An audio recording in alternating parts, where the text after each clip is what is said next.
Have you ever felt disconnected or lost in life? Jesus invites us to abide in Him like a vine and its branches, but what does it mean to truly abide in Him? Let's dive into John 15 verses 1 to 8 to find out. Welcome to the Gospel Connection Podcast, a podcast where we explore the teachings of Jesus and how they connect with our daily lives. Today, we'll be reflecting on John 15 verses 1 to 8, where Jesus speaks about the importance of abiding in Him like a vine and its branches. In John 15 verses 1 to 8, Jesus says, "I am the true vine, and my Father is the vine grower. He removes every branch in me that bears no fruit. Every branch that bears fruit He prunes to make it bear more fruit. Abide in me as I abide in you. Just as the branch cannot bear fruit by itself unless it abides in the vine, neither can you unless you abide in me." Jesus uses the metaphor of a vine and its branches to describe our relationship with Him.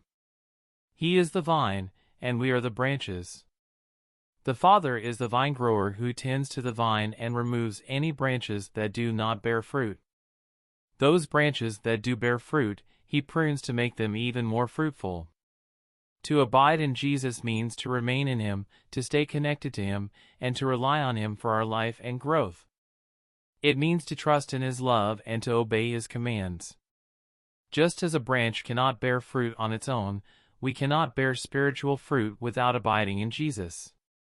When we abide in Jesus, we experience the fullness of His love and grace.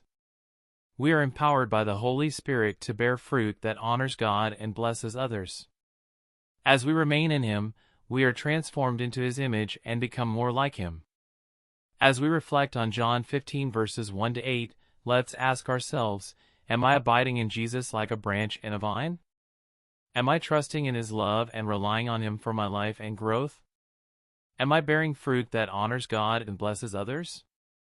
Let's take time to pray and ask God to help us abide in Jesus more fully. And let's also seek to bear fruit that reflects His love and character in our words and actions. Thank you for listening to the Gospel Connection Podcast. If you enjoyed this episode, please share it with a friend. And don't forget to join us next time as we continue to explore the teachings of Jesus and how they connect with our daily lives.